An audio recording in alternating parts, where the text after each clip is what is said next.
Hello everyone, welcome to What If Issei Had Longinus Guilty Gear and Learned God Dragon Slayer Magic Movie. Before we start, please go support Draconarius23 for writing that awesome fanfic. This is the translated version I made. There will be some mistaken character's gender, but of course Issei is a male. Power is what he lacked. Power is what he needs. Because of his power, they saw him as someone insignificant. They will want his help because they can, but he won't be there for them. Issei Hyoudou, younger brother of the current Sekiryuutei, Izumi Hyoudou. The boy whose only outstanding quality is his ability to learn magic is considered weak by many people. Only a few see him as a good person. The quiet and studious boy who gives his all to be someone. Having few friends in the supernatural realm, which can be summarized as the Gremory nobility, Sitri, Azazel, and a few fallen angels and demons. The boy who died saving someone important. But death is simply the beginning of the journey, a journey that will lead him to become the strongest of all, and to only look out for his loved ones before other people. This is the story of the one who was seen as the weakest, who will become the strongest of all, or at least that's what he hopes. Clarifications. Set in the conflict at the end of Volume 11. Issei's hermano de Izumi Hyoudou, la Sekiryuutei. He won't have any flashy powers, since all he knows how to do is learn to manipulate ether. I researched what ether is, and well, let's just say it's useful for 3 options. Issei is not taken into account by the faction leaders, the only one who ever treated him well was Azazel, along with some fallen angels, the Gremory entourage, the Sitri entourage, Supergirl and his entourage, along with Yusaka and Kuno. Issei learns Dragon Slayer, God Slayer and Devil Slayer magic, transforming into a dragon and learning some enchantments. This would be in a fairy tale AU where Issei is reborn and decides to live in Alvars, where he meets a femme Zarif who takes the time to train Issei in the aforementioned magic, along with Irene, who decided to stay with Urza, and they now live together, who lives with Altier in Alvars, as well as Di Maria and Brandish. He also possesses Kayaka and Sayla's books. Prologue. When you are someone who lacks power, you are seen as nothing more than a nuisance or simply ignored. In a world where the beings described in stories and legends exist. A world where there are powers that surpass imagination. A world where without power you are nothing. Issei Hyoudou, a normal boy. Someone who spent his time studying and relaxing like any other 16-year-old boy. He has an older sister, Izumi Hyoudou, who is 2 years older than him, and the two are very close. Normal parents, with normal jobs and normal characteristics. She began her studies at Kuo Academy at the request of her sister, who was already a student there. It turned out that Kuo Academy, after so many years as an all-girls school, became co-ed due to a change in headmaster. The female student population far exceeds the male population, although this is not a problem for everyone. Issei only entered the academy because his sister asked him to, not because he wanted to, since he had planned to enter another academy in the city. It wasn't long before he became involved in the supernatural. He discovered that there are 2 groups of demons in the academy. The Sitri nobility, led by Sona Sitri, the student council president, who uses the pseudonym Sauna Shitori to go unnoticed in the human world. And the Gremory nobility led by Rias Gremory, one of the 2 older sisters of Kuo Academy and the most desired girl in the academy, as well as being the master of her sister, Izumi, who turned out to be the bearer of the mid-level Longinus class sacred gear, boosted gear, known as the right arm of the Red Dragon Emperor Drake. Issei ended up joining the Occult Research Club, or ORC for short. In which were the most famous girls and boys from the academy. The Keno Himejima, the second older sister of the academy, the second most beautiful girl in the academy and Ria's queen. Kaneko Taojo, the mascot of Ria's academy and tower. Hyoudou, the prince of Kuo Academy and Ria's knight. Besides her sister, the third most beautiful girl at Kuo Academy and the only one of Ria's pawns, who consumed 8 pawns by wielding a powerful sacred gear. It turned out that Izumi became a demon when she entered her first year at Kuo Academy and has been working for the Gremory nobility ever since. Issei now understood why she was arriving so late and to think that she had a boyfriend. When he said that she hit him and got angry with him. In the end, he became friends with everyone at the club and, without knowing it, won the heart of every one of the girls there. Months passed during which Issei grew close to all the girls in the club. He understood their problems and helped them as best he could to cope with them. I talked to Kiba about various things, although I also teased him about the female fans, since the blonde boy always got nervous about it because he sometimes felt threatened by those girls. Many things happened in his life. He met a lovely nun who eventually became Ria's second fiend. He met a fallen angel whom he never saw again for a long time. By chance, he met Azazel, with whom he hit it off almost instantly. And from then on, several things happened. But what really saddened him was the fact that several people saw him as unworthy of being near girls. And all because of their lack of power. Rias discovered that Issei possessed the ability to manipulate ether. Since ether is a type of energy that circulates everywhere and that only a few have been able to manifest and manipulate. Although that didn't help much, to say the least. He could only watch as his sister and friends faced all kinds of challenges without being able to do anything to help, since he knew that rather than help he would be a hindrance to them. He has felt the indifferent looks that several people give him, the main ones being those of two of the four mass, Michael, some fallen angels, mainly Akeno's father and other people he has come to know, thanks to his friends. Strangely, he got along well with Auden, since the god saw something in Issei that very few saw, and being a wise man, even though he is extremely perverted, he treated Issei kindly. Even with all that, Issei is not bothered or sad, since the opinion of all those who looked down on him didn't matter to him. What did make him sad was the fact that he couldn't support his sister and friends with their problems. Although she is grateful to have good parents, a great older sister, and good friends, that is why she does not regret what she did. Pocket Dimension. Everything had gone to shit when they attacked the underworld while Izumi, Kiba, and Akeno were attending their promotion exam. Even more so when Cao Cao, accompanied by the Dragon Eater, Samel, stole half of Office's power. And there she was, Izumi Hyoudou, the current Sekiryuutei, fighting against a descendant of Beelzebub, using her new form, Cardinal Crimson Promotion Full Drive. Izumi dominated the fight in every aspect, since up to that point, she had fought against opponents who far surpassed Beelzebub, who was angry with her. Give up already, you imbecile, you don't stand a chance against me, even Sekiryuutei could beat you without using Regulus, Izumi said seriously to the demon who was beaten and angry. Silence, you damn reincarnated bitch. I am a descendant of Amayu, I'm supposed to be better than you in every way. Shalba shouted angrily at Izumi, who was serious. But you're still a weakling, your power wouldn't even scratch Surzich's Sama, you're a fiasco as a demon, Izumi said, making the demon even angrier. Bam. Izumi unleashed a powerful punch right into Shalba's face, breaking his nose and destroying one of his eyes. Ayarg.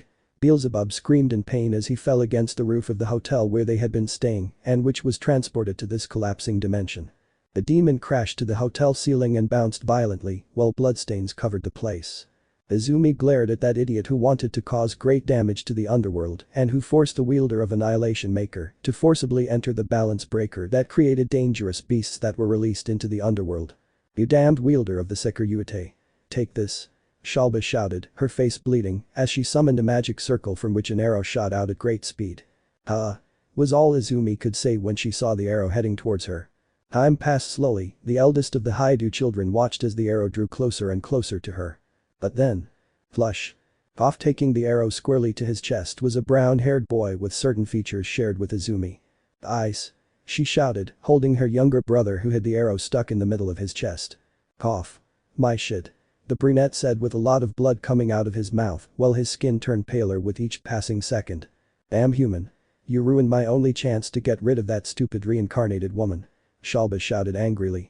Izumi ignored him and simply held her little brother in her arms, who was slowly losing color while spitting up more blood. Ice. Ice, please answer. Izumi said desperately as tears streamed from her eyes. She removed a helmet from her armor as she watched her brother lose his color. I cough, everything hurts, Issei said as he felt a sharp pain running through every inch of his body. Izumi looked at that desperately, then looked with great fury and tears at Beelzebub, who was still upset about what happened. You damned bastard. What was wrong with that arrow? The brunette asked angrily. That? A gift from Hades. That arrow was imbued with Samel's blood. I was thinking of using it against Valerie, but I decided to use it against you, but that insignificant human had to intervene, Beelzebub said irritably, making Izumi's eyes widen. No, it can't be. She was now devastated and watched as her little brother was dying because of Samel's blood. Ice. She screamed, now bursting into tears. Partner, calm down, we can't do anything, your brother Hyoudou didn't even know how to say that, he felt sad for his partner, since for her Issei was everything, and losing him would affect her a lot, as well as certain girls. Even though Issei was weak and lacked any power, he had ingenuity and helped with several plans to avoid great misfortunes, and that's why he respected Issei, because he prevailed where few did.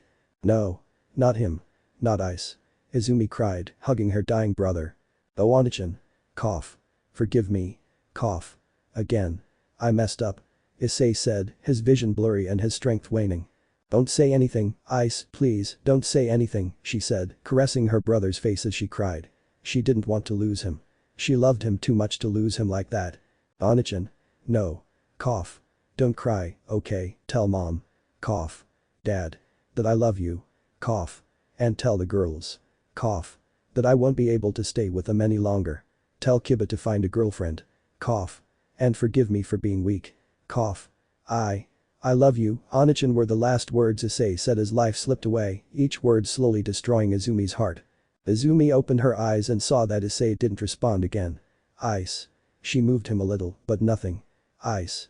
She said louder, but still nothing. Ice, no, no, no, Ice, no, please no. Ice. She screamed as she saw that her brother had died in her arms. She burst into tears, caring little that the dimension where she was on the verge of collapse. Her brother, her beloved little brother, had died, all to defend her. DCH, it's good that that nuisance died, Shalba said, feeling good to see that the chestnut-haired man had died, ignoring the danger he was in. Upon hearing those words, Izumi's hair covered her eyes as she carefully placed Issei's corpse on a part of the hotel roof. The office, who was tied up with ropes created with demonic power, stared at it in monotony, although an unknown feeling gradually flooded her when she saw the corpse of that human boy who treated her normally and kindly during her stay at the Hyoudou house.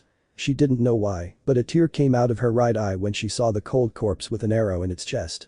She didn't know it, but for the first time she felt sadness. Izumi, she only felt a simple feeling at this moment as she slowly approached the weakened Beelzebub who looked at her terrified upon sensing her power. Anger. An endless anger directed at the one who took away what mattered most to him and the world. She approached the descendant of Beelzebub as memories flooded her mind. I swear to be strong so I can protect you, Onichan memories of a young Issei smiling at her. You're the best big sister a boy could ask for, memories of the past where they didn't have to worry about the supernatural world. Wow, so now Onichan is super powerful, that's impressive was what he said upon learning that she was the wielder of Dreg. I can't do much, but I'll help in any way I can. Hehe. Even though she wasn't strong, she wanted to help. I don't know why, but I'm glad to have friends like you, she said, smiling sincerely at having her mother and friends supporting her little brother even when others did less. Give it your all, Onichan. I know you can win even though Sekiryuutei is powerful. I believe in you. He encouraged her to win the toughest fight she had ever had. I hope they pass the exam, they deserve it after all, he said. He meant everything to her. It may be frowned upon in the human world, but she loves Issei as much as a brother, just as a woman loves a man. When I grow up, I'll marry Onichan, a childhood memory that meant a lot to her over the years and that she could fulfill now that she was half demon, or at least that's what she thought. Onichan. I love you, that's what he always wanted to hear, but not like that. Partner. She ignored Dreg. Partner, answer. He sounded worried. Partner, please, don't lose your mind again. He was worried about what she would do. Shalba was scared. He could see the green aura that covered Izumi, an aura that far surpassed him and that he knew would tear him to pieces. 5 meters from Shalba, Izumi stopped. She stood there, still in her armor. She was motionless and showed no sign of moving. And it exploded. Shalba. She screamed with clear anger as her power rapidly increased. Boost, boost, boost, boost, boost, boost, boost, boost, boost, boost, boost, boost, boost, boost, boost, boost, boost. The boost sounded non-stop as the power of the furious brunette increased with every passing second. Shalba attacked by throwing his flies, but they were burned by Izumi's aura, who quickly grabbed Shalba by the head and powerfully slammed him to the ground, shattering the hotel roof and throwing the man to the floor below. Arg. The man screamed in pain as he spat blood and felt like his head was about to explode. Shalba. Izumi, blinded by rage, launched herself at the demon, who, frightened, used magical shields that were shattered like soap bubbles. Dee. She threw a powerful punch that shattered the demon's right arm, which he had raised to create the shields, and threw it against one of the walls, while Shalba passed through the walls of the place with ease. Ah. Shalba screamed from the pain of losing his right arm and passing through the walls. Izumi, still standing in that place, looked toward Shalba, who had 2 cannons on both shoulders. Boost, boost, boost, boost, boost, boost, boost, boost, boost, boost, boost, boost, boost, boost, boost, boost, boost. The boost started beeping again as the cannons were being loaded. No, I won't die like this, not again, not at the hands of this filthy half-breed, Shalba said, crawling on the ground with her only usable arm. Shalba. Dee. Izumi yelled to launch the attack. Fang Blast Booster. And the powerful crimson energy beam was launched at Beelzebub, who terrified watched his end. No. No. No. Were the last words he screamed as he was consumed by the red ray that quickly disintegrated him. After a few seconds it was all over. Izumi stood there, breathing heavily as tears flowed from her eyes like waterfalls. She flew back to the roof, approached Office to free her, and then together they went to see Issei's corpse. He died, Office said, staring blankly at Issei's corpse. Izumi said nothing and, now without her armor, knelt down to place her deceased brother's head on her lap, avoiding Issei's blood because Drake told her that Issei's blood was now tainted. She stroked Issei's hair as tears fell onto his peaceful face. Ice. Ice. She repeated her brother's name while she cried. Afa saw this and didn't understand anything, but she felt a certain emptiness in her chest upon seeing that scene, especially with Issei's corpse. I don't understand anything, but I feel an emptiness seeing Issei dead, Afa said monotonously.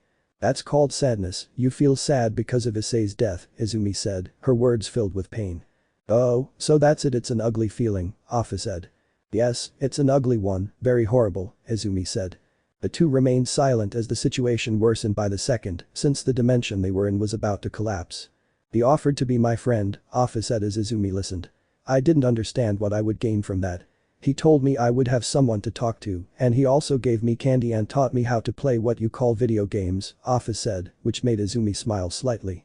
That's how he was, wanting to be friends with others, even when there were those who thought less of him, she said, remembering what her little brother was like. Then a magic portal appeared a few meters from where the two of them were. The Dragon Gate, Afa said, recognizing the portal. Izumi knew what it was. She had already spoken to Drake about it. She carefully picked up Issei's body, and together with Office they walked to the portal, subsequently disappearing from the place which collapsed a few seconds later. As it appeared, a huge red dragon made its presence known. The Dragon of Dragons, Great Red, appeared on the scene and went about doing crazy somersaults around the place. This place underworld Glaciolabola's territory. The Gremory group, along with Azazel, the Sekiryuutei, and the former Dragon King Tannen, were waiting for the appearance of Izumi and Issei, who stayed with her without anyone noticing. I hope you're alright, said a concerned blonde with green eyes. Asia Argento, Bishop of Rias Gremory and wielder of the sacred gear, Twilight Healing. I hope so. Ice-kun stayed there, I'm worried about him, said a beautiful and voluptuous black-haired girl with purple eyes and an expression just like Asia's. Akeno Himejima, queen of Rias Gremory, half Tenshi, daughter of Barakiel and a human named Shuri Himejima, and nicknamed the Lightning Priestess. Izumi-senpai will take care of Ai-senpai, said a small albino girl, confident in her words. Kaneko Taojo, Rias Gremory's Rook and a Nekomata of the nearly extinct Nekashu race. Ice-kun is always so adventurous, I hope he's alright, said a handsome blonde boy. Kibayuuko, Rias Gremory's knight, wielder of the sacred gear, Sword Birth, whose balance breaker grants him possession of the sacred demonic sword, Sword of Betrayal. Isama, come back safely, said a cute blonde girl with drill-shaped pigtails. Ravel Phoenix, the youngest daughter of the Phoenix family and a hopeless tsundere who worries a lot about Issei, is also Izumi's manager on her show, Dragon Empress Izumi. Ice, Izumi, said a beautiful girl with crimson hair and blue eyes, her voluptuous figure slightly smaller than Akeno's, her voice filled with worry and a sense of foreboding. Rias Gremory, heiress of the Gremory clan, younger sister of Mau Lucifer Surzich's Lucifer, and leader of the Gremory entourage. She was also in love with the younger Hyoudou brother, just like every other girl. Hiroka and LaFay waited for the brothers to appear along with Office, as the young mage was worried about both of the brunettes. Meanwhile, a still weak Valerie Lucifer patiently awaited the arrival of the brothers and Office, although she was serious for some reason. Then the magic circle began to glow, and two figures could appear from it, one small and one tall, the tall one holding something in its arms. And when the light faded. Then no, it can't be, Azazel said, greatly surprised. All the girls and the blonde Gremory boy looked at Izumi and Office, but that wasn't the shocking thing, it was what Izumi was holding in her arms. Just like Batman with the Joker in Arkham Asylum. The lifeless body of Issei Hyoudou. No, Ice-san, Asia said, her hands over her mouth and tears streaming from her eyes. Ice-kun. No. Ice-kun, Akeno said with a lifeless look and tears of pain streaming down her face because of what she saw. Ravel hugged Kaneko, who began to cry, as the blonde was also crying. Diba, upon seeing the corpse of his best friend in the arms of his entourage companion, made the blonde boy cry. LaFay was shocked and also cried at Issei's tragic end. Hiroka felt bad for the brunette, since even though she teased him from time to time hoping for a reaction from him, he simply treated her as kindly as anyone ever had to her in her life. It was sad. Valerie frowned at that. She didn't know Issei very well, and in the short time she'd spent at the Hyoudou residence, she'd only been able to interact briefly with her rival's brother. In the eyes of the great-granddaughter of the original Lucifer, he was a kind boy caught in a far-from-kind world, a world that, sadly, had ultimately claimed him forever. But of all the reactions, Rias was the worst. Iridide slowly approached the brunette holding the chestnut tree's corpse. Trembling, the Iridide approached, with tears in her eyes she touched Issei's cheek. He looked so peaceful, but that didn't make her feel any better. Rias fell to her knees and knelt in front of Izumi, hiding her face in her hands as she let her tears flow. No. Ice, no. Why you? Ah. I. Rias broke into a pitiful cry that was a chain reaction, causing the girls to start crying too. Izumi remained standing, but that didn't stop her from crying. Azazel shed a few tears and looked at Issei's body. You damn it, why did you do it? Damn it, Ice, you're an idiot, thought the fallen angel sadly, seeing that he was one of the few who cared about Issei. That day Hyoudou, Issei, the weakest of them all, died saving his family.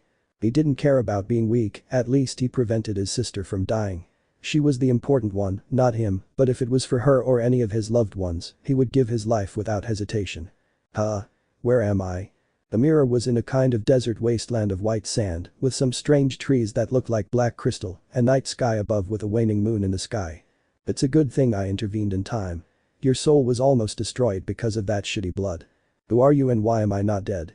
A certain brunette asked, looking straight ahead. Me? I am known by many names, master of all, creator and destroyer, everything and nothing, but let me introduce myself. My name is Draco Wingdings Helsing, said the aforementioned Draco. Being a subject with orange hair wearing a bone mask, dressed in black robes. Is he a god? The brunette asked, amazed and afraid. Something like that, and relax, I won't hurt you, Hyoudou Issei of Dimension DXD 125367 Draco said boredly, looking emotionlessly at the boy who was surprised by how he spoke to him. DXD? What's with that number? Issei asked, confused. In simple terms, the multiverse, you are one of millions of Isseis and DXD, is the name of the multiverse to which you belong, and your universe being a derivative of DXD Earth Prime Draco explained calmly, which Issei understood since he read American comics and DC along with Marvel, taught him something about the multiverse.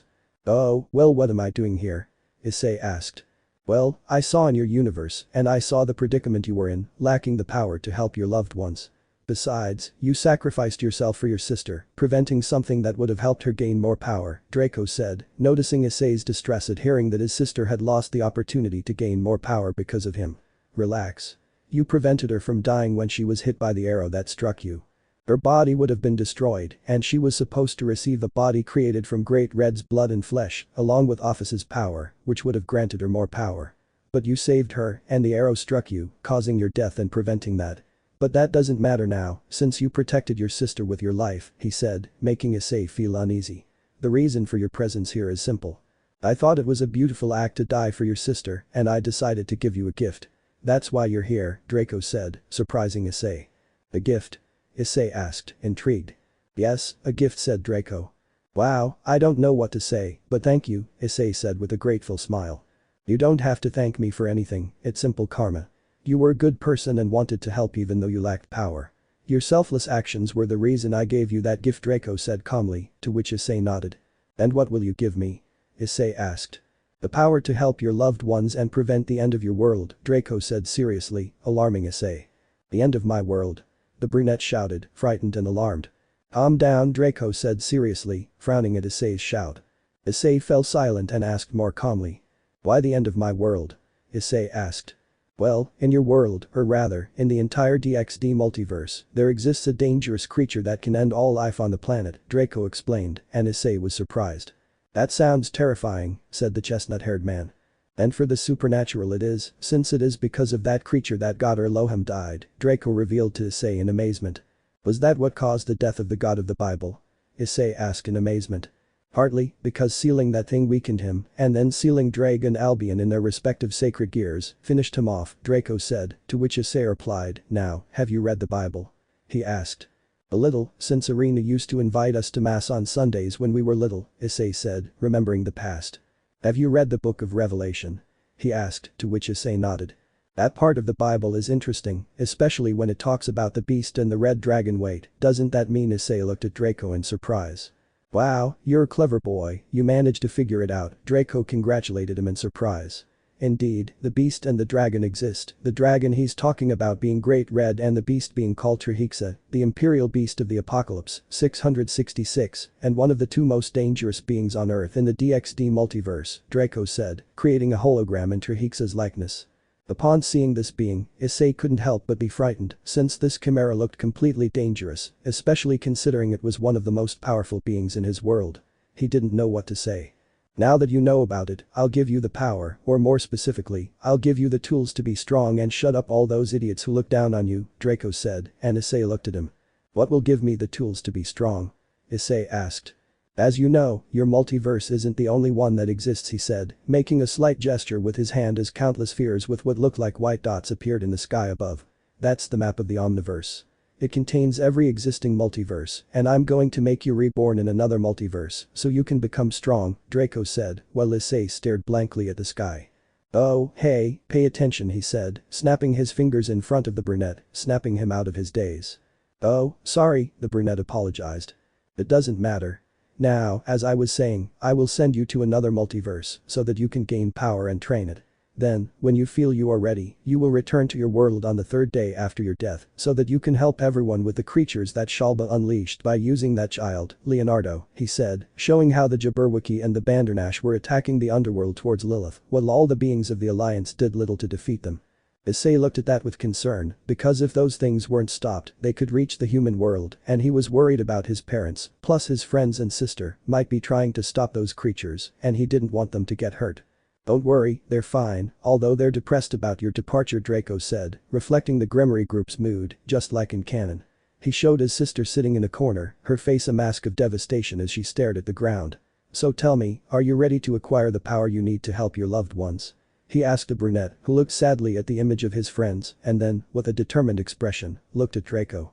Yes, please, let me get the power, Issei said, and Draco smiled at that.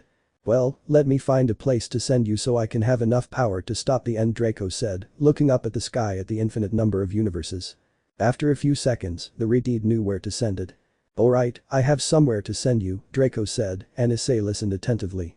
Listen, the gift I'm giving you is something you'll have to cultivate. It's something that will make you strong, and with it, you can show that even the weakest can surpass the most powerful if they work on themselves. So I hope you know how to cultivate the power I've given you, he said seriously. Of course, I won't disappoint him, and I'll show him that giving me this new opportunity wasn't in vain. I'll become strong and protect my loved ones as I always wanted, Issei said with great determination that made Draco smile under his mask. Well said, Issei, I hope you achieve your goals, I wish you luck, said Draco, gesturing for a magic circle to appear beneath Issei. Of course, and thank you for everything, Issei said with a smile. But then he remembered something important. By the way, how will I get home? Issei asked, to which Draco replied. Don't worry, when the time comes, I'll send you back. Just focus on being strong to protect yourself and your girls, Draco said, to which Issei nodded, then made a WTF face at the last part. Wait, what do you mean, girls? He asked, confused. Haha, I've already said too much, so das Vidania, and before Issei could say anything, he was sent flying in a multicolored beam towards one of the spheres in the sky above. Phew, I almost screwed up, said Draco, removing his mask to reveal the face of a young teenager, Ichigo's face. You almost let your tongue run away with you, dear, said a voice coming from nowhere. Within seconds, Draco felt arms wrap around his neck from behind and two large, soft masses of flesh press against his back. Tell me, why did you give that to that boy? That device is beyond the level of his universe, the woman asked, as Draco sighed. Like many Isseis, I don't like it when people look down on those who aren't a Sekiryuutei or the bearer of some amazing power or ability. They may be human and all, but they still don't deserve to be looked down on like that. Nobody deserves that, Draco said seriously. Oh, well, that's your decision. Let's go home, Anahan already made lunch, said the woman, jumping up at Draco, who looked at her. A beautiful and voluptuous brunette with red eyes, glasses and skin as white and clean as porcelain, wearing a purple suit with a jacket revealing her large cleavage. Well, let's get out of here, Naya, Draco said with a smile. The woman, who was Nyarlathotep, nodded and took the orange-haired man's right arm, so that they both began walking towards a fortress that could be seen in the distance. Fate smiled upon Issei. Now it is his job to demonstrate to all those who underestimated him how strong he is. Even though this power wasn't his from the beginning, now it is, and he will make it clear that the only thing that concerns him is the care of his loved ones. Here begins Issei's journey to demonstrate absolute power. End of prologue. Chapter 1. Archai Road to Power. Earthland Fiori Hergen. Arriving at one of the largest port cities in all of Fiori, the most famous and oldest, the port city of Hergen. There were two children, both around 10 years old. One was a brown-haired boy with long hair and a red ribbon across his forehead, wearing a red t-shirt with white pants and black shoes. Beside her was a cute little girl with blue hair wearing a blue coat with a matching Russian hat and holding a pink umbrella. Okay, Juvia-chan, we're here, said the little boy to the girl named Juvia, who smiled. That's right, Ice-kun, now we have to go find a boat, said little Juvia to the boy who is none other than Issei Hyoudou reincarnated. That's right, we need to find a ship heading to that place, Issei said, to which Juvia nodded. 10 years have passed since Issei was reborn into this world thanks to Draco. He felt different while he was here, though he didn't pay much attention to it at first.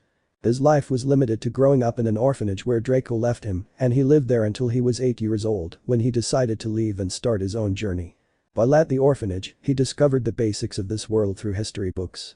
First, the place where he was located belongs to the kingdom of Fiori, along with that, there are mages, and these mages live together in guilds to do missions and things like that. Issei discovered that of all humans, only 10% could do magic, and that's why there were so few mages.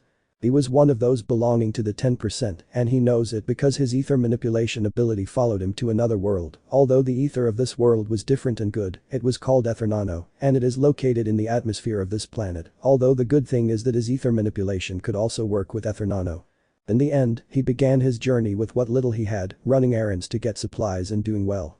One day he ended up in a rainy city where he met Juvia, who turned out to be the cause of the bad weather.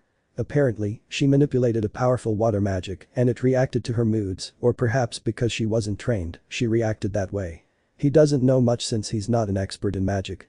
In the end, she lived alone since her uncle died, he being her only family since her parents died on a mission for the guild they belonged to, and besides, nobody wants her around because of the rain she causes. Issei felt bad for her and decided to bring her with him, and she eventually agreed. After leaving the city, the two began their journey together, which was a year ago. Issei discovered about a place far from this part of the world, a place called Alakatasia, where there was an empire ruled by an empress who was a very powerful mage. He discovered this because some men there were talking in a bar while Issei went to drop off a beer order. So he thought he could go to that place to meet that powerful mage and ask her to train him. Even though he knew that an important person wouldn't take the time to teach a child he didn't know at all, but he wasn't asking for anything by trying. Besides, if that empire is ancient, he could find some magical libraries to learn magic on his own. After all, magic wouldn't be difficult to learn. If he did it in his world, why not in this one? So with that resolution he decided to look for a ship that travels to an island located in the middle of the ocean, and that served as an intermediate point between Fiori and Alakatasia, or so those guys said when he asked, you know, drunks and children always tell the truth, or so the gossips say. So that brings us to the current situation, with two young 10-year-old boys heading to the port town of Hergen to look for a ship going to that island. The two little ones walked through the city until they reached the port where there were several boats of all kinds, whether fishing boats, merchant ships, transport ships and others. Well, now we just have to ask, Issei said, and Juvia nodded. Juvia thinks this will be complicated, said the little blue-haired girl, to which Issei nodded. True, but if things go wrong, hurry up, and with that said, the two went to ask if they were going to that island. Hours later, restaurant. After a few hours without finding any positive answers, the two little ones went to look for a place to have lunch. Ah, too bad, we weren't lucky, Issei said, sounding a little sad. Don't worry, Ice-kun, Juvia thinks we can find a ship to that island later, Juvia said, trying to keep Issei from getting so upset. Ah, I just can't believe that nobody goes to Karakol Island, even though it's very well known by many travelers from other places, Issei said, looking downcast as he stared at his food. At that moment, at the table behind Issei, 2 men and 2 women heard that, and one of the men, with a red handkerchief covering his hair, turned around to look at Issei. Are you going to Karakol Island? The man asked, raising an eyebrow. Issei and Juvia looked at the man, and Issei replied. Yes, we want to go there, said the little chestnut-haired boy to one of the women's questions. What do 2 little ones like you want to go to that island? The woman asked, since that island was more of a tourist resort than anything else. Oh, well, we'll go there to catch a ship to Alakatasia, Issei said, surprising the 4 adults. Why do you want to go so far? Asked another of the women, since they were too small to go to another continent. Oh, well, we heard it was a place where you could learn ancient magic, and since we want to be great magicians, we want to go there, Issei said, not sensing any ill intentions from the 4 of them. Then they can do magic, said the second man, impressed. Yes, said Issei as he created fire with one of his fingers while Juvia more or less levitated the liquid from her soda, surprising the 4 adults. Well, you're in luck. We work in fishing, and since we recently got a batch of fish, we decided to return to Alvarez to sell our merchandise. If you want, we can take you, said the man who spoke to them first. Really? Juvia asked, surprised. Of course, I mean, people from this side don't always go to Alvarez, although you are children. It is true that there are a large number of guilds in the empire, so if you want to be mages from that place, then there is no problem in taking you, said one of the two women. I'll pay you back, Issei said gratefully, and the man who was the captain smiled. A little help from you would be fine. I think you need the money more than we do, said the captain as the other three nodded. This pleased Issei and Juvia. At least they would have a way to reach Alakatesia. Sure, we accept the deal, Issei said, smiling. Alright, finish eating and let's go to the port, we have a long 10-day journey to the other continent, said the captain, and the two children nodded. Meanwhile Alakatesia Alvarez Empire Visterian Empress's castle. Alvarez, an empire born many years ago, in the year X 620 after a mysterious but powerful mage, defeated 730 guilds of Alakatesia, thus founding an imperialism by crowning herself as empress under the name of Spriggan. Since then, this empire has been the largest in the entire continent of Alakatesia, being a country that covers a large part of the same continent. Few knew the empress, while others believed that the current empress was a descendant of the first empress, unaware that the truth was very different from what was thought. In the capital of that country called Visterion, where in the center of it is located the enormous castle owned by the current empress.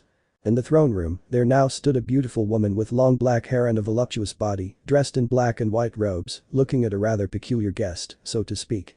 Beside her was a beautiful woman with scarlet red hair tied in 2 front braids and 2 in the back, also wearing a revealing witch outfit, leaving several parts of her seductive and sensual body exposed, along with a large magician's hat and holding a staff.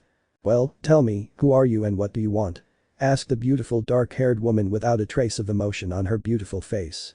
Well, I come here today, before you Sapphine Dragneel, to remove that curse that has affected you so much in your 418 years of life, said the man who is none other than Draco, wearing his black attire and a hollow mask with a different pattern. Sapphine frowned at that. How did he know about her name, her age, and her curse? Irideed, whose name is Irene Bulsirian, the strongest mage after Sapphine, looked seriously at the orange-haired man who was looking very cool. Your Majesty, may I eliminate that insolent man?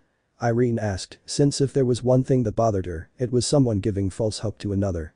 She had suffered that firsthand and continues to suffer it to this day. Haha, you make me laugh, girl, you make me laugh a lot, Draco said, smiling beneath his mask and teasing Irene, who unleashed her magic power, which didn't faze Draco at all, who smiled even wider.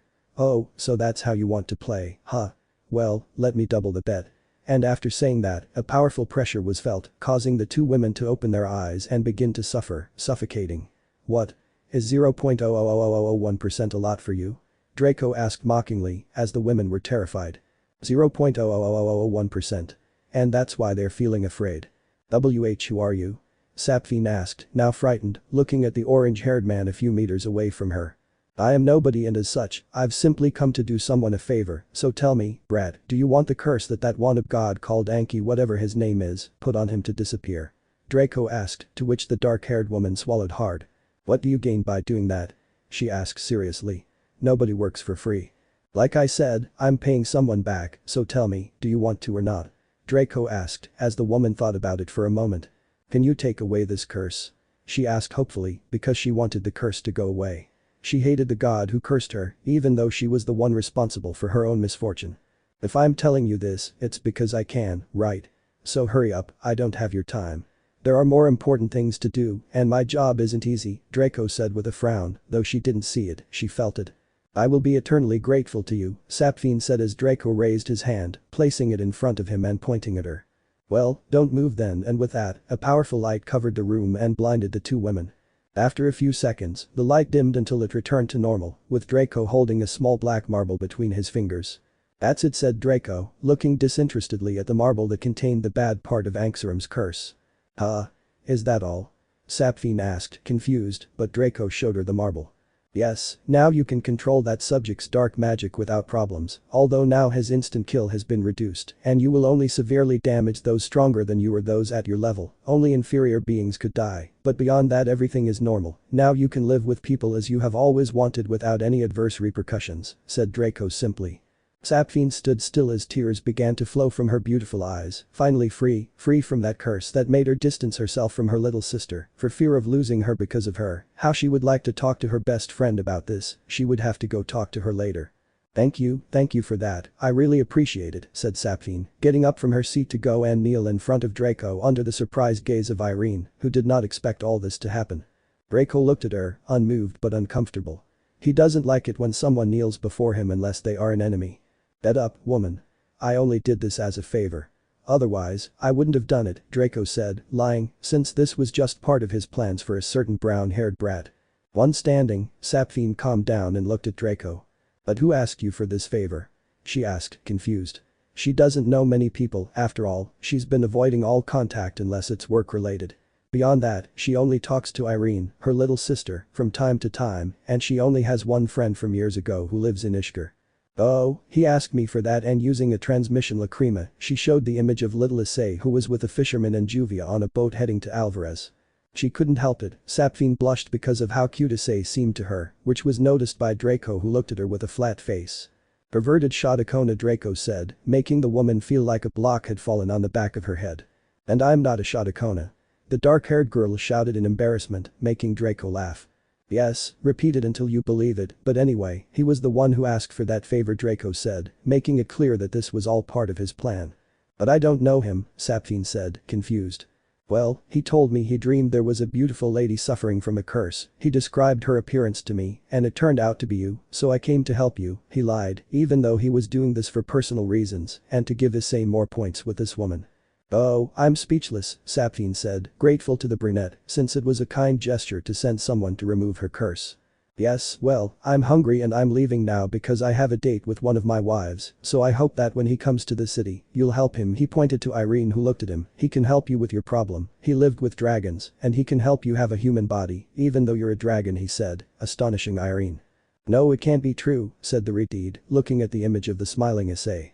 "But he is, so when he comes, help him too, because he needs a lot of help," Draco said seriously, knowing that for Issei to become powerful, he would need a lot of help. "I'll do it only if what you say is true," said the retard, as Draco shrugged. "Do what you want, it's none of my business anymore," and with that he left through a blue beam, leaving the women having learned their lesson. Sapphine stared into space while smiling sincerely after many years. "Your Majesty, are you alright?" Irene asked, seeing her Empress standing motionless. He was surprised to see Sapphine turn around and give him a happy smile. "Better than ever, Irene. Now, if you'll excuse me, I'm going to make up for lost time with my little sister," said Sapphine, walking briskly towards her sister, but she stopped and looked at Irene. "By the way, if that boy comes, bring him here. I want to talk to him," she said, then went to where her little sister was. Irene was left there alone, she sighed and went to look for her daughter, but what Draco had told her was still in her mind. Could he really help me? Irene thought, since what she wanted most was to become human again without these side effects that even Sapphine couldn't prevent, but then she shook her head. "I doubt it, he's just a child," and with that she left the room. The high-ranking god definitely likes to interfere with the storyline, but I can't say anything or I'll lose my job.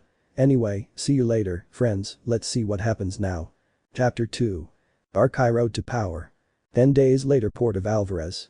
"Well children, this is where we say goodbye, good luck with your goals," said the captain of the fishing boat that took them to Lacatesia. "Thank you again, Ryu-san, it was a great help," Issei said, smiling at the man. "Juvia appreciates your help, Juvia hopes you do well in your business," said Juvia with a lovely smile. Likewise, kids," said Ryu, before going off to sell his cargo. Issei and Juvia looked around the place, noting that it didn't stand out much since it was the same place but in another country. So the pair of children set off to find lodging for the night since their journey would be long. Visterion Sapphine Castle. Sitting in the castle courtyard, under the shade of a tree, was Sapphine Dragneel next to a pink-haired girl who was eating some sandwiches that she had prepared. "Just imagine her with a scarf Igneel made for her, and that's it." "One-chan," the little girl said to Sapphine. "Yes, Natsumi-chan?" Sapphine asked while stroking her little sister's hair. "Why did Igneel leave?" he asked sadly, as Sapphine sighed. "I had things to do, but you don't have to be sad, you'll see him again someday," she said with a smile as she stroked her sister's pink hair. "Do you think so?" she asked, sounding somewhat hopeful. "You can be sure of that," Sapphine said, smiling. "Then Irene arrives." "She's here," said the retard, to which Sapphine smiled. "Is she here in Visterion?" she asked, but Irene shook her head. "She arrived at the port of Belarus, but it seems she'll be heading here in a few weeks or so," Irene said, and Sapphine nodded. "Who's coming, One-chan?" Natsumi asked curiously.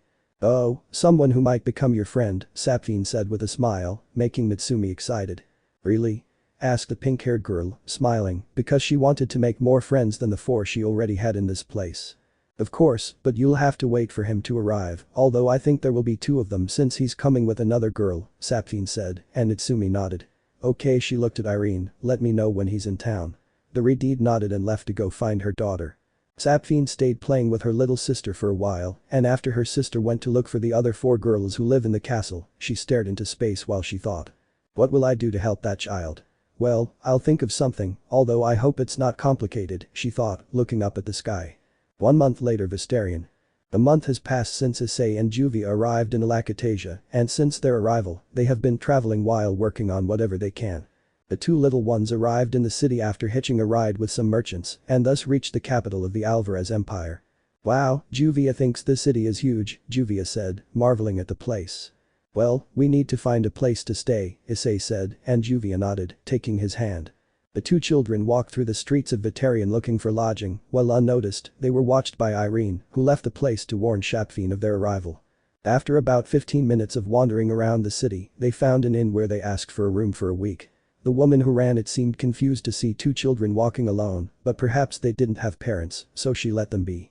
Issei left Juvia at the inn and went out to buy some things and get to know the place better. While walking through the city, after a few minutes, he bumped into someone while turning a corner. I've noticed I've already used this cliché in the stories I've written, in the drafts, but sorry, I can't think of a better way to find 2 kids than that. What a lame excuse. Ouch, complained the small female voice.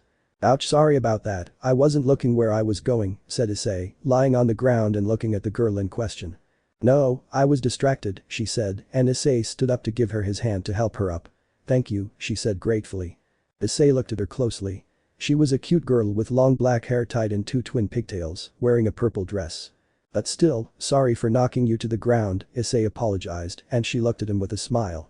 Don't worry, I'm fine, she said, smiling at the cute boy she had just met. Well, by the way, my name is Issei Hyoudou, Issei introduced himself with a smile. My name is Altair, nice to meet you Issei-kun, Altair said with a smile. So, do you want to go get some ice cream? It's kind of an apology, Issei said, and she smiled at that. I already told you it's nothing, but well, let's go, she said with a smile, taking Issei's hand, who simply let her lead the way. During the journey, she began to talk to Issei about a few things, the most notable being that, according to her, her mother told her that they were not from here and came years ago when she was a newborn, and that since then she and her mother have lived in a house near the area of Empress Brigand's castle. Issei nodded in surprise as she told him that she was learning a strange and ancient magic known as Arc of Time, a magic that was very cool, along with her mother teaching her ice magic, since her mother was a great ice mage. After a while, she left because she had to go back home, but she hoped to meet him again so that he could show her the most interesting places in the capital. Issei then, after asking for directions, arrived at the library of Vistarion, which was enormous and had several sections. Now that Issei knew where the library was, he went to the inn after buying Juvia an ice cream. He didn't buy any food since the inn served 3 meals a day, as it was included with his lodging. I hope to become strong enough to return and beat the crap out of Cao Cao, Issei thought seriously, remembering the wielder of true Longinus, who caused all the commotion along with Shalba. He added that when he had the chance, he would beat the crap out of that damn skeleton god Hades for everything he did by bringing Samuel out and giving that arrow to Shalba. With that thought, he returned to the inn. 2 weeks later. Come on, Ice-kun, this way, said a small Altair, pulling on Issei's right arm. No, this way, Ice-kun. Juvia wants you to come with her for a walk this way, said an annoyed Juvia, pulling Issei's left arm. Girls, please, Issei said, tired of all this. It's been 2 weeks since he arrived in the capital of the Alvarez Empire and met Altair, whom he calls Al-chan. Everything was calm for the first 2 days. Issei would go for walks with Juvia, they would eat sweets, or Juvia would watch Issei train with his flame manifestation. But everything changed when Altair appeared on the 3rd day of their stay. She and Juvia had a tumultuous encounter since both wanted to spend time with Issei, but Juvia, being super jealous, began to form a certain rivalry with a black-haired girl who got annoyed with Juvia. Issei had to act as a mediator so that they would get along, but even with all his attempts, it was inevitable that they would not get along, although in these they have managed to tolerate each other, except for the times when they differed in their choices, and that caused what was happening now. It turns out that Issei and Juvia went for a walk as usual, but halfway there Altair joined them. Everything was fine until everything went wrong when Altair wanted to go eat ice cream and Juvia disagreed, saying that she wanted to go to the park to play for a while. Issei was always at the center of these disputes since both girls wanted to be with him and that was stressful to some extent. They remind me of Rias senpai, Akeno senpai and One-chan when it came to me, Issei thought, remembering 3 of the few important people in his life. Since the 3 mentioned were the ones who fought the most with each other when it came to winning the attention of the chestnut-haired boy. Ah, that's enough, Issei said seriously as the 2 calmed down. Look, we'll get some ice cream and then go to the park, okay? Issei asked and both girls nodded, though he didn't notice the discreet smiles they shared. Alright, let's go, Issei said as the 2 dragged him to the nearest ice cream shop. This was watched by some adults who smiled, amused by the show the 3 of them were putting on. From one of the buildings in the area, Irene watched this without any emotion, sighed, and left to ask her empress when she should act. She was already getting bored of watching over the 2 children. Near the ice cream shop. Why do I have to accompany you for your ice cream? Asked an annoyed Natsumi, looking at a girl who had long scarlet hair, an armored breastplate, a long-sleeved white shirt under the breastplate, a blue skirt, and a small sword on the left side of her waist. Because today they're launching their new strawberry ice cream flavor and I want to try it right away, said the little retard, smiling with stars in her eyes. DCH, I was busy, Natsumi complained, annoyed. Sleeping isn't being busy, said the little retard. Urza, you're annoying, you know that. Natsumi said, causing Urza to give her a terrifying look, but the pink-haired girl remained unfazed. Natsumi, just follow me, it sounded more like an order than a request. Nobody tells me what to do, least of all you, Natsumi said aggressively. What? Did you think I was going to be just like Natsu? This is an AU, folks, so no scaredy cat Natsumas. You don't want to upset me, Urza said, sounding more annoyed. Neither you nor I, Natsumi said defiantly. They looked at each other seriously and pressed their foreheads together. It was well known in the castle that the retard and the pink-haired girl sometimes clashed. The 2 of them didn't continue because someone spoke to them. Urza? Natsumi? Altair asked, confused, upon seeing her 2 friends there. All? The 2 asked, looking at the dark-haired girl. Are they your friends, Al-chan? Issei asked the dark-haired girl, who nodded. Yuvia, for her part, looked at the 2 of them seriously. Yuvia hopes those 2 don't become love rivals. Yep, this girl knew exactly what she wanted. Who are they? Natsumi asked, pointing at the 2 of them. They're my friends, I told you about them, Altair said, and the 2 girls understood. Oh, well, nice to meet you, I'm Urza Bulsirian, and this is Natsumi Dragneel. Urza introduced herself and introduced Natsumi, who smiled brightly at meeting new friends. Hello. The pink-haired girl greeted cheerfully. Hello, nice to meet you too, my name is Issei Hyoudou, and this is Juvia Loxer, it's a pleasure to meet you, said Issei with a smile that strangely made Urza blush. Hello, was Juvia's curt greeting. Is something wrong? Natsumi whispered in Altair's ear, who shook her head. Just ignore her, she's like that with any girl who gets close to Ice-kun, Altair said, and Natsumi more or less understood. So, what were you doing? Urza asked the 3 of them. We were heading to the ice cream shop to buy some ice cream, then we were going to the park to hang out, Issei said, and Urza was surprised. What a coincidence, we're both going to the ice cream shop too, Urza said, smiling. Tomato Head is going to try a new strawberry ice cream that they'll be releasing starting today, Natsumi said bored, while Urza got annoyed by how Natsumi said it. What did you call me, bubblegum hair? Urza asked angrily, as Natsumi pressed her forehead against hers in annoyance. You heard me, Tomato Head, Natsumi said. Issei, Juvia and Altair had beads of sweat on their faces at such a spectacle. Are they always like this? Issei asked Altair, who sighed. Unfortunately, yes, said the dark-haired woman, remembering all the fights they had. Juvia thinks they're stupid, said the blue-haired girl, drawing the attention of the retard and the pink-haired girl. What did you call us, stupid? They both shouted angrily, with Juvia getting upset. Juvia isn't stupid, you're the stupid ones, Juvia said indignantly. After that, the 3 of them started fighting, while Issei sighed and looked at Altair. Let's get some ice cream, said the brunette, and the dark-haired girl nodded. The 2 left the trio of girls who were insulting each other, being the center of attention of the adults who denied it. Sapfine's castle. They really do get along, said Sapfine, amused by how the girls were getting along. I don't think I understand your definition of getting along, Irene said with a drop of sweat as she watched her daughter argue with Natsumi and Juvia through a lacrima on a small table where they were sitting. Well, it seems Er's daughter has become friends with a little one, he said, watching Issei and head towards the ice cream shop. By the way, when are we bringing it here? Irene asked, as Sapfine became thoughtful. It would be strange if they were suddenly summoned to the castle. Let's give them more time. They need to get used to the city. I'll take care of them later, Sapfine said to the retard, who nodded. By the way, how are Grammy's daughter and that little Daimaria? She asked the retard. They're doing well, both are learning the basics of their respective magic, said Irene, remembering a green-haired girl and a blonde one. Well, and Urza-chan? He asked, to which Irene smiled. She's learning by leaps and bounds how to manipulate or equip magic. She'll be a great mage in the future, Irene said, feeling proud to mention her daughter's progress. Sapphire nodded with a smile. Well, according to her, Altair gets along well with the Arc of Time and its ice magic, so everything is fine, said the Retid. That's good. If she keeps this up, she could become a powerful mage, Sapphire said with a smile. Well, you can go now. And the Retid left, leaving Sapphire staring at the Lacrima with a smile. Issei, I don't know why, but I have a good feeling about you, she said to herself, looking at the little brunette from inside the Lacrima. Chapter 3. Archai Road to Power. 1 month later Vistarion. Well, this is interesting, said Issei, reading a book he had bought from a merchant. It was an old book, 3 weeks old, that contained the principles of Godslayer magic, although the seller didn't know what it was about and just sold it. From then on, the chestnut-haired boy spent his time reading the book to better understand fire Godslayer magic, but without a master to teach him, it was useless. She has spent time with the girls, and now Juvia fights with Urza and Natsumi, causing public damage from time to time. With Altair, she has been wanting to know about ice magic, as she is intelligent for her age. Apart from that, he has been feeling that he is being watched, but since he doesn't feel anything hostile from the Watcher, he lets it be. Not much has happened since then. Juvia is going out for a while, Juvia said from the front door of the room they are renting. Sure, be careful, Issei said, and she left. She may not admit it, but Juvia gets along well with Urza and Natsumi. Well, time to go to the library, he said to himself, and put the book away before leaving the hostel. His walk lasted 10 minutes when he arrived at the doors of the city's great library.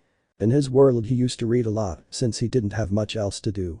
After a few minutes I was sitting at one of the tables inside the place, reading a book about Alvarez's history. This, along with other topics, was what he had been reading about, especially with the glasses he bought, even though they were second-hand, they were functional. That's how I spend my time reading a book of about 600 pages in 2 hours with the help of my glasses. If there's one thing he's proud of, it's his retention, since he could retain information, and that's why he got good grades in class. After that, she left the library and went to get something to eat. Juvia was probably still playing with the girls, so she wouldn't see her until late because she and the girls were going to eat at a family restaurant. After a while I arrived at a cafe and went in. I looked at the few people who were eating, but one caught my attention enormously. Wow, she's beautiful, he thought, looking at the woman who outshone all the women he had seen so far. Who did he look at? Simple, at Irene, who wasn't wearing her usual outfit and had a dark green t-shirt and blue pants that clung to her shapely legs. She was enjoying a strawberry cake since, like Urza, she shared the same taste for strawberry cake. Issei stopped being infatuated with the woman and went to order his favorite dish in the whole wide world. Cheesecake. Yes, his favorite dessert, and only Ravel or Kiba, had the best cheesecakes he could have ever tasted. So after ordering 3 slices of bread and a tea, he went to sit in an empty seat near Irene, who noticed him. It's that brat, she thought, surprised to see him there, especially since it was his day off. Issei took out a book from a bag he had, which caught Irene's attention, as she knew the book. Heir Godslayer Magic, how did a book like that end up in his hands? She thought in surprise, since a book of that style is something not everyone could have. Issei, oblivious to the gaze of the beautiful Retid, focused on eating and studying the book. She was grateful to Draco for writing the language of this world into her brain. Without a teacher, learning magic is difficult, Issei thought, somewhat depressed. In his world, magic was different and simpler. It was just equations and calculations, things he was good at. After a few minutes she closed the book and focused on eating her cakes. You seem discouraged, Irene said, drawing Issei's attention. Huh? Issei didn't know what to say when the beautiful red-haired lady suddenly spoke to him. Do you want to learn magic? She asked, glancing surreptitiously at Issei's book. The chestnut-haired man noticed this and nodded. Yes, but learning alone is complicated, Issei said sincerely. Irene nodded. Not everyone can be self-taught with magic, few are geniuses and discover on their own methods that help them with learning. What kind of magic is the book about? She asked, even though she already knew what kind of magic it was. Oh, it's Fire Godslayer magic, Issei said, and the woman nodded. It seems you want to learn it, but you can't, right? Irene asked. Yes, it's complicated, Issei said, sounding somewhat discouraged. Irene remained silent for a few minutes and then spoke. I know someone who could help you with that, Irene said, surprising Issei. Huh? What do you mean? Issei asked, confused, looking at the woman. Yes, she's a wise person who could help you learn the magic you want to learn, Irene said, seeing this as a good opportunity to finish the job and take Issei to the castle. Why would I do something like that for a stranger? Issei asked suspiciously. Well, you're a friend of my daughter, I don't see the problem with helping you find a teacher to teach you, Irene said, surprising Issei. A friend of your daughter? Wait, scarlet red hair, she looks like Heir's mother. The brunette asked in surprise, as the woman nodded with a half smile. My name is Irene Bulsirian, she introduced herself to the chestnut tree. His mother doesn't look it, she's too young, Issei said, surprised by the woman who doesn't look older than 25, even with her large figure. Believe it or not, I'm Urza's mother, and thanks for the young man comment, but putting that aside, tell me, would you like me to introduce you to that teacher who can teach you how to use that magic from the book? Irene asked, and Issei, after thinking about it for a few seconds, nodded. It would help me a lot if you did, said the brunette with a cheerful smile. Irene nodded in agreement. Well, let's finish our cakes, and then I'll take you to the person who will help you with your magic, Irene said, and Issei nodded happily to finish his cheesecakes. At least this way I'm not having to watch him every day, it was tedious, she thought, letting out a sigh of relief. After a few minutes, the two set off for the castle, although of course, Issei didn't know that. Issei followed the beautiful older Redeed without speaking, although she didn't say anything to him either, so it was okay. Although I noticed people looking at Irene, everyone looked at her with respect and some even bowed to her. Perhaps he's some kind of noble. Issei thought, confused. The two continued for a few minutes until they reached the large gates that led to the castle, which was surrounded by high walls and guarded by several guards. What are we doing here? Issei asked uncertainly. It's simple, the person who can help you lives here, Irene said as she walked towards the interior of the castle. Issei followed her closely. Is she some kind of noble or something? Issei asked the woman. Something like that, she said without giving much information. Issei was wary. They brought him inside the castle and he didn't know what to expect, he just hoped it wasn't anything bad. They walked to the great gates of the castle, which were opened by some guards, and so they entered. Issei carefully observed the place, taking in the paintings and valuable objects, something typical of such a castle. Come this way, Irene said, drawing Issei's attention. The chestnut-haired man looked at her in front of some large doors and she opened one for Issei to enter. Issei entered and then the Redeed entered behind him, so Issei saw what would be the throne room, and sitting on it was Sapphine looking at the brunette with a smile that disconcerted him. Welcome to my castle, the dark-haired woman greeted, standing up. Issei looked at her confused and nodded. You're confused, I know, but you have nothing to worry about. I personally asked Irene to bring you here, Sapphine said with a smile as she approached the brunette, who looked at her attentively. By the way, I'm Sapphine Dragneal, the dark-haired woman introduced herself, surprising Issei, since he had read that name and surname in old books of magical history. You are the dark magician, Issei said in amazement, and the woman nodded. You really noticed, didn't you? Yes, that's me, Sapphine said calmly. Issei was in shock, not because she was still alive to this day, no, but because he had someone so powerful in front of him. After a moment, Issei calmed down. He had already met beings older than her, such as Azazel, Auden, and other people who took him into account in their world. So why does she want me here? Issei asked suspiciously, which she noticed. Well, that's simple, you did something for me and I'll do something for you, she said with a smile, and Issei looked confused. How could he have done anything for her? He barely knows her. The chestnut-haired man blinked, his vision taking him elsewhere. Why am I here again? He asked, finding himself in that wasteland in the middle of the night once more. I brought you here, Brat said the voice behind him, a voice he would recognize anywhere. Draco-sama, Issei said in surprise, looking at the god who sent him to this world. Why did you bring me here? He asked, confused. That's simple, I imagine you're confused as to why that woman wants to help you for something you supposedly did for her, Draco said, and Issei nodded. Yes, she says I did something for her, Issei said. Well, that's because you didn't really do anything, the god declared. So what then? Issei asked, confused. I did something for her, I freed her from a curse that a god of that world placed on her when she wanted to bring someone important to her back from the dead, a curse that affected anyone she felt affection for, causing a dark energy to emanate from her body and kill everything around her, Draco explained, and Issei was surprised by this revelation about Sapphine. Wow, that is truly sad, said the chestnut-haired man, thinking about how much loneliness that woman had to endure in her life. Yes, it's regrettable, said the god. But I still don't understand why she's associating me with what you did, said the brunette, and the god sighed.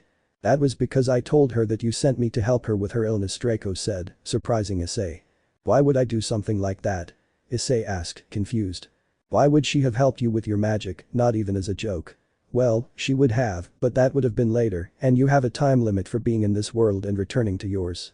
That's why I gave you a little help so that woman could teach you magic, since she's the most suitable person to teach you magic, Draco said as Issei looked at him. But he still lied to her, Issei said, not feeling good about it. Ah, why aren't you like your other selves? They would have accepted without a word, the god muttered under his breath, then looked at Issei. Just go and train with her. Believe me, being a great mage, she can teach you powerful magic so you can help your loved ones, so just accept, he said, and Issei sighed. Well, I'll accept, said the chestnut-haired man, having no other option. By the way, you have to teach that woman what Tannen and Tiamat explained to you about how a dragon can take human form, Draco said, pointing at Irene. Issei was surprised by this. She was human, but it was through Dragonslayer magic that she ended up transforming into a dragon. So we can say that she's a dragon now. And since Sapphire has no experience with turning a dragon into a human, let's just say that Irene doesn't sleep because her form doesn't allow it. She can't feel her taste buds, and frankly, that's putting her in a bad mood, Draco explained to Issei, who looked sadly at Urza's mother. So explain to her how to become a normal human, just like Tiamat and Tannen explained to you, he said, and Issei nodded. Well, I'll see you later when it's time to return to your world. So have fun and learn a lot. And with that, the god left, and Issei blinked back to where he had been standing. Draco-sama reminds me of Doctor Strange when he does that, Issei thought, remembering how the god transitions from one place to another in an instant. He looked at Sapphire, who was smiling. So, will you help me learn the magic from this book? He asked, showing the old book to the dark-haired woman. Oh, it's been a while since I've seen this book, Sapphire remarked, surprised, as she rose from her throne and walked over to Issei to pick up the book. Fire God Slayer magic, yes, I still remember when I wrote this volume 200 years ago, she said, tearing the book apart under Issei's stunned gaze. It's outdated, she added, looking at Issei. But why did you destroy it? He asked, annoyed that his possession had been destroyed. Because I'll give you a better book and teach you how to use that magic, so don't be mad, she said, patting the brunette on the head, who huffed in annoyance. Kaya, how cute. And she couldn't resist hugging Issei and putting his face between her breasts. Irene just scoffed at that. Her empress had changed since that guy helped her with her curse. After a few minutes in which Issei was between heaven and hell, the black-haired girl coughed and looked at Issei. So tell me, will you accept my help? Sapphire asked, and Issei sighed. Yes, anyway I wouldn't have made much progress if I had tried to learn on my own, thank you for that, Issei said, bowing, and the woman smiled. Perfect, by the way, you can also bring your little friend, we can help her with controlling her water magic here, she said, and Issei nodded. Then I think I'll leave, Issei said, but the woman stopped him and smiled. Do you need anything else? She asked, somewhat uncertain. Stay for lunch, she asked with a lovely smile. Won't this be a nuisance? The brunette asked uncertainly. No, in fact, I'll have everyone brought in for lunch, so you come with me. I'll show you where the library is. You can learn a lot about Lacatesia and Alvarez there, Sapphire said, taking Issei's right hand, which he readily accepted. She then looked at Irene, who was serious. Irene, please go and bring the others here, she asked, and the redhead nodded, using her magic to disappear. Well, Ice, let's go, she said, smiling. Issei simply let it happen, although he was surprised that she knew his name, but he attributed it to the fact that she was the strongest mage and dismissed it. Chapter 4. I know I've neglected it, but I got stuck and didn't know how to finish the chapter. But it's done now. I hope you like it, since I'm giving it 3 chapters before it returns to DxD. If not, then 4 or more depending on my creativity, since I've more or less finished the arrival in DxD. Sapphire Castle hours later dining room. Hours had passed, and the chestnut-haired boy was in the palace dining room with a surprised Juvia, who didn't understand what was happening. They weren't the only ones, though. Urza, Natsumi, and Altair were also there, looking at their 2 friends in confusion. So you're saying Sapphire-sama is going to train you in magic? Altair asked, surprised. Yes, it's as surprising to me as it is to you, Issei explained, and the 3 girls nodded in agreement. Juvia doesn't understand why she's here too, said the little blue-haired girl, completely disoriented.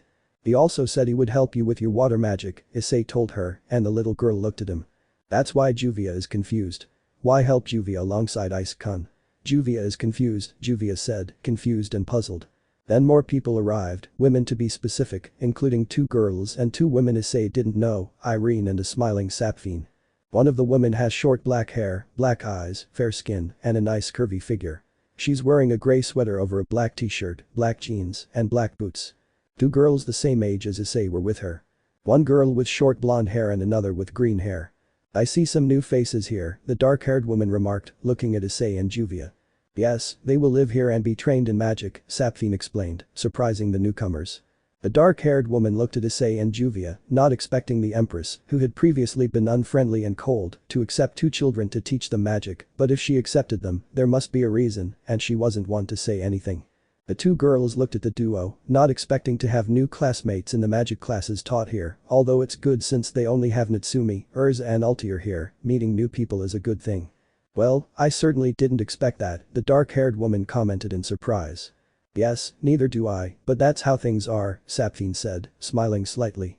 Well, there's nothing more to say, welcome kids, my name is and I'm Ulchan's mother, said, smiling, and her daughter blushed a little at how her mother addressed her. Nice to meet you San, my name is Hyoudou Issei, and this cute girl is Juvia Loxer, Issei introduced them both. Juvia is delighted to meet you, Juvia said, bowing slightly.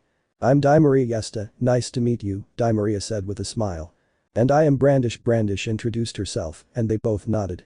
Nice to meet you, Issei said, smiling. That's how it all began. 1 month later. Engine no Heiken. Issei shouted, launching a reddish fire fist at some mannequins that were reduced to ashes. Surprising, you progressed very quickly, Sapphine commented, looking at the brunette.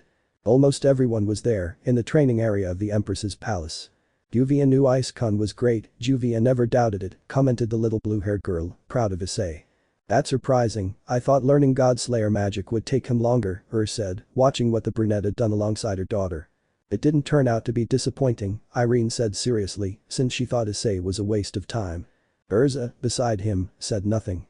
Her mother was always like that. But that didn't stop her from being surprised at how easily her new friend managed to learn ancient magic. Wow, Ice learned magic quickly, Altair said, surprised by her friend. Imari and Brandish were equally impressed. According to what they learned from Sapphine, ancient magic was difficult to learn. Issei sat on the ground tired. He still had trouble performing an attack with his magic. Ugh, I'm so tired, Issei said, taking a breath. Well, Godslayer magic isn't something you can just do overnight, but you learned quickly, and that's amazing. Your affinity with fire is astonishing, Sapphine said, smiling. True, it's surprising that someone your age can already control lost magic of that level, but you need more training to be able to master it completely, said, smiling. Yes, you weren't as disappointing as I thought, at least you learned quickly and that's good, Irene said seriously. Issei sighed at the way she spoke to him, though he didn't judge her, because according to Sapphine, she had suffered a lot in her past. Although, as I said, it's still early and you need to learn to control the amount of ether nano you use in each spell, so you have a long way to go, Ice, Sapphine said, looking at the small brunette who nodded. Well, let's continue training, she said, smiling. Sure, Issei said, preparing to learn more. Irene just watched that in silence, still thinking about everything that guy had told her a while ago, that Issei could give her back what she lost when she became a dragon, although she was still reluctant to believe that a brat could fix something that Sapphine couldn't. And so the training continued. 1 year later streets of Visterion. A year has passed since they started their training, and in that year Juvia and Issei made great progress in their training. Issei could now better control the amount of ether nano he needed to launch an attack, and he also managed to improve his control of Godslayer magic, with the reddish fire being something that was stronger than the black fire he was supposed to have. Juvia could now better control her magic, and it no longer rained frequently as it had when Issei first met her. In addition, she began to be able to use the water she controlled for various things, since water is a very malleable element. However, they are not the only ones who have changed, since Altair has progressed a lot in the arc of time, since Sapphine gave her a very resistant crystal bowl that she uses to attack, in addition to teaching her to better manipulate ice make, Altair's ice being a pink color. Urza showed great control of her re-equip the night magic, as Sapphine had 2 armors made for her that increased her power and resistance, and Irene also got her some swords to teach her how to use them. Brandish proved to be strong, as her command T magic is extremely powerful, since she can reduce the size of things or make them large, although of course, she can barely reduce anything or person to 4 times less than its size, and Issei was a victim of her experiments, which made the brunette hide from the green-haired girl on several occasions. In addition to being compatible with time magic, Daimaria also possesses takeover magic, although its type is still unknown, although Sapphine speculates that it will have to do with time. And Natsumi, well, her fire dragon slayer magic turned out to be something she could easily master, since Sapphine told her that she was trained directly by a dragon a long time ago, as they are the only ones capable of training a human in the use of such magic. But he discovered that Irene was the one who created the magic. Now we find ourselves in the streets of Visterion, where Issei was walking along with Juvia, since the others had gone that way. Where are we going, Ice? Juvia asked curiously. Let's go get that ice cream I promised you, Issei said, smiling. Yuvia was very happy and took Issei's hand. Yuvia is happy that Ice is taking her for the ice cream he promised her, Yuvia said with a lovely smile. So the two of them went to their favorite ice cream shop where Issei ordered the ice creams and then they both went to a park to enjoy those ice creams. Yuvia is happy, she can be alone with Ice without the others, Yuvia said smiling as she enjoyed her chocolate ice cream. Issei said nothing. He wasn't stupid and knew that Yuvia had formed a strange rivalry with the girls for his attention, but he didn't pay attention to it and pretended not to notice so as not to cause more of a commotion. Issei ate some of his Neapolitan ice cream to try and get something to catch his attention. Under a tree in the distance, being bothered by other children, were 3 children, or rather, 2 girls and 1 boy. All 3 have white hair, and the one protecting the other 2 was the hooded girl who seemed annoyed. "What's wrong, Ice?" Yuvia asked, confused. "Something is bothering me," Issei said, standing up and going over to the children. She became even more confused and looked where Issei was heading, noticing the same scene as him, which also bothered her because it reminded her of what she had experienced as a child. Thus she also accompanied Issei. Issei and Yuvia approached where the children were bothering the trio of white-haired people who were being defended by the hooded girl. "Get out of here, freaks," said an older boy who was leading the group. "Yes, get out of here, monsters," said another boy. There were about 7 boys huddled together, with the oldest leading them. "Leave us alone, we haven't done anything to you," said the youngest one, who was wearing a pink dress. "Yes, we're just passing through," said the only boy who was very elegantly dressed. The girl, who is the tallest and appears to be the oldest, is shielding them both with her body from the stones the children are throwing at her. "Shut up, monsters like you shouldn't be here," the older one shouted, grabbing a stick to try and hit the hooded girl. She closed her eyes and stiffened to withstand the blow. But that blow never came. "Hey, you bunch of idiots, leave them alone," Issei said seriously while holding the stick tightly. The older boy was amazed and became nervous, but still he exerted himself to make Issei drop the stick. "Damn it, let him go," the boy said, but Issei ignored him. The chestnut tree pressed hard on the stick and broke it, which frightened the troublemakers. The older boy stepped back, somewhat nervous. "You damn it, why do you help freaks?" he asked, and white and scared. Issei was confused and looked at the 3 behind him, but he didn't notice anything strange, although he did feel a strange evil vibe coming from the older girl's right arm. "Freaks? Are you blind? They're just as normal as you and me," Issei said, annoyed by the attitude of those brats. Yuvia arrived to help. "Are you okay?" Yuvia asked the younger girl. "Yes, thank you for coming to help, but Onachan, this wound," said the little girl, worried about her older sister. Yuvia looked at the girl who was injured. "Don't worry, everything is fine, Ice and Yuvia will help you," Yuvia said with a lovely smile that gave the 2 children confidence. "Thank you," said the grateful boy. Issei looked at the brats who were still trying to hurt the trio of brothers. "Like us? Don't be silly, that girl has a monster arm and her brothers must be just like her, besides you're a freak too," the older boy pointed out angrily. Issei looked directly at the older albino woman's arm, managing to see that it was black with purple spots, before she covered it. "I think Sapphine taught me about that before," Issei thought, remembering the classes on types of magic that the dark mage taught them in the castle. "Now get out of here before we beat you up," the brat warned arrogantly, not knowing who he was messing with. "You know what? I'm fed up with all of you. I'll teach you a lesson so you learn not to judge people," Issei said, very annoyed. If anything bothered him, it was bullies, hypocrites, and people who look down on others for any stupid reason, although he still really hated arrogant people. Issei, without expecting anything, beat up the boys who left crying with their mothers. The 3 brothers were surprised. They hadn't expected anyone to defend them like that. "Ah, you damn little shits," he whispered angrily, turning around to look at the siblings. The older one looked at him seriously. "Well, come with me, I'll take you to a place where they'll help you with that," he said, pointing to the older albino's right arm. This surprised them greatly. "Really? You're going to help Onachan with the demon that possessed her?" the albino boy asked. "Well, something like that, but first of all, she wasn't possessed by a demon, she has the demon's power, it's something about magic, I don't remember exactly," Issei said, leaving the brothers even more surprised. "Magic? Is this magic?" the older albino asked, showing her demonic arm. Issei looked at him closely and felt the flow of Ethernano flowing through him. "Yes, it's magic. You'd better follow me. I'll introduce you to an expert in all kinds of magic," Issei said as the girl looked at him seriously. "Aren't you lying to hurt us?" she asked, very suspicious. "Ice would never lie about something like that, don't worry, everything will be alright," Yuvia assured, supporting Issei. The older albino woman didn't believe anything they said. She still distrusted everyone. "Onachan, let's go with them," the little girl said to her older sister. Yes, they can help you with your arm, the boy said to his sister. She looked at her two little brothers and then sighed to look seriously at Issei. We'll go with you, but if this is some stupid idea, I swear you'll regret it, she warned seriously. I swear, so let's go, Issei said calmly. So the five of them headed towards Sapfine's palace.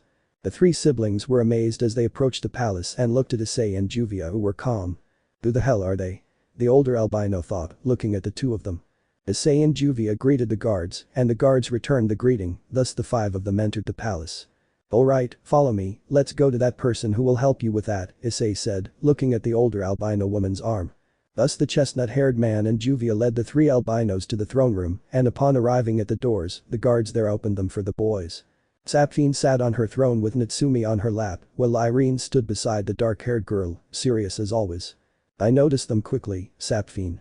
Oh, Ice-kun, Juvia-chan, you're back and it seems you brought company, said the dark mage, looking at the trio of albinos. Natsumi got off her sister's lap and went to where the five. Hey, no meanies, I wanted to go eat ice cream too. Natsumi complained to the brunette and the blue-haired girl. No, Juvia wanted to spend time with Ice, so Natsumi-chan wasn't invited, Juvia said seriously. You're selfish, Juvia, Ice isn't just yours, Natsumi said, annoyed. Issei stepped aside from the two of them and advanced, taking the hand of the older albino woman, who was surprised that he wasn't disgusted by touching her demonic hand. Who are they, Ice-kun? Sapfine asked when she sensed the girl's magic and was surprised. Wow, takeover magic, she said, slightly surprised. So that's what her name was, well, yes, she apparently thinks she was possessed by a demon and all that, Issei said, letting go of the albino girl now standing in front of Sapfine. Oh, I see. Well, let me tell you that's not the case. The demon didn't possess you. You absorbed the demon's power as your own. That's what takeover magic is all about. Taking the power of something after absorbing it, and yours is takeover Satan's soul, capable of absorbing demons, Sapfine explained, surprising the white-haired girl. Magic all this time, it was magic and not a curse, she said, looking closely at her arm. That's great. Right, Onachan. It was just magic. The little girl shouted with joy. I'm happy, at least you're not cursed, that's good, the boy said, pleased for his older sister. The girl was silent. She didn't expect that to be magic. All this time she and her brothers had suffered because it was magic, simple magic. She didn't know whether to laugh or get angry. Well, now that you know that, how about they stay here and we help them control their magic? What do you say, Sapfine? Issei said, first looking at the siblings and then at Sapfine, who began to think.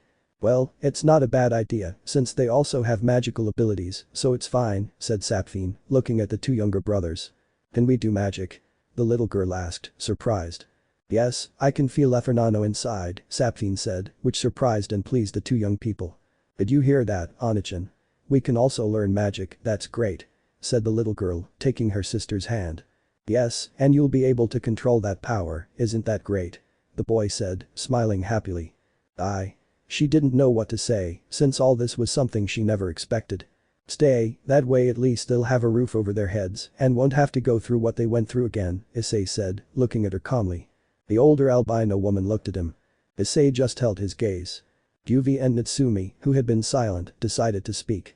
Well, Natsumi was the one who spoke. Great, we'll have more friends, that's good. Shouted the pink-haired girl, smiling brightly as she approached the trio of siblings with a smile. I'm Natsumi Dragneil, nice to meet you, let's be friends, she said, smiling. This gave the two younger brothers confidence, and they approached her. I'm Lasana Strauss, nice to meet you Natsumi, the little Lasana greeted with a smile. I am Elfman Strauss, nice to meet you, Elfman introduced himself politely. Natsumi nodded and then looked at the older of the two. And you? What's your name? Natsumi asked with a smile. The girl looked at her for a few moments in silence. The two youngest ones looked at that, and Lasana sighed. Her name is Marahan, she's our older sister. I'm sorry she can't answer, but she doesn't trust people, Lasana said, surprising Natsumi. Oh, I see, well, never mind, come on, I'll take you to one of the rooms to stay in, said Natsumi, while Sapfine smiled at how her little sister was behaving. We haven't agreed to stay, Marahan said seriously. His brothers watched this with some sadness. Why not? It's better than wandering around aimlessly. Besides, Sapfine is one of the three best mages I've ever met, so she could help you with your magical instability, Issei said calmly. Marahan glared at her, annoyed. She couldn't argue with that logic. At that moment, Lasana pulled down her hood, making her see it. Onachan, let's stay, okay? Lasana asked with a cute face. Marahan looked at her Elfman, who looked at her sadly. Marahin let out a sigh and looked at Sapphine, who was smiling calmly. So? Do you accept? The older dark-haired woman asked the albino woman. Yes, thank you for the offer, Marahin said, bowing in gratitude. This made his two brothers happy, since they would no longer have to wander around and be bothered. Okay, Natsumi-chan, take them to one of the rooms near there so they can get settled, Sapphine asked her little sister. Of course, Anna-chan, Natsumi said, smiling at her new friends. Come on, follow me, she said, and so the three siblings began to follow the pink-haired girl, although Marahin looked at Issei before continuing on her way. Issei, Juvia and Sapphine remained in the throne room. Juvia, can you go over to them? I have something to tell Sapphine, Issei asked the blue-haired girl, who was confused but agreed. Sure, see you later Ice, Sapphine-san. Juvia said goodbye for the time being, leaving the two of them alone. What's wrong, Ice? Sapphine asked the chestnut-haired man. You know, there's something I have to ask you, Issei said, which confused Sapphine. What would that be? Sapphine asked. Yes, well, it's about this, Issei said, taking two black books with ancient letters written in gold out of a magic circle. Sapphine was surprised when she saw both books. Where did you find them? He asked the chestnut-haired man. In the castle library, they were in a very secluded and somewhat old place, I don't know why, but I took them. Do you know what they are? Issei asked, holding both books in his hands. Well, it's something I did years ago, but in the end I decided to hide it because it wasn't worth it, Sapphine said as Issei looked at her confused. Really? Is that why they give off a dark aura? Issei asked, having sensed a dark aura emanating from those books. So you feel it? Well, yes, they are some special books that I made about 300 years ago, she explained, and Issei understood. Oh, I see. What are they made of, if I may ask? Issei asked. Well, they're demons, Sapphine replied, surprising Issei. Damn it? He asked, surprised, looking at the two books. Yes, but they're different from the ones you know. Well, you'd better do this, since I taught you how to imbue objects with magic, why don't you do it with those books? He said, wanting to try something. Issei looked at her and then at the books. Nothing bad will happen? He asked, somewhat suspiciously. No, don't worry, besides, if anything happens I'll protect you, she said, smiling. Issei sighed and trusted her, so he did what she told him.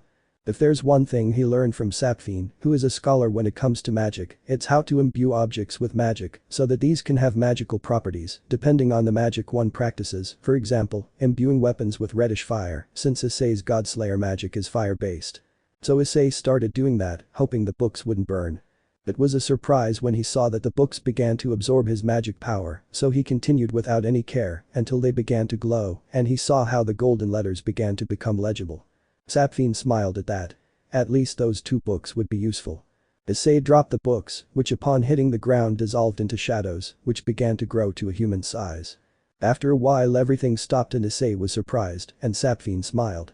It was a success, thought the dark magician, smiling as she saw her plan work. Issei's mouth was wide open at the sight of those standing in front of him. Damn, this is amazing, Issei thought, unable to believe what had just happened. Meanwhile, Draco watched everything from his house with a smile. Well, at least it's on the right track, he told himself. Let me know in the comments below if you guys want the next part. Also check out my other video that has been shown and left. Thank you for watching. If you enjoyed this video please like and share this video. And have a fantastic day. Bye.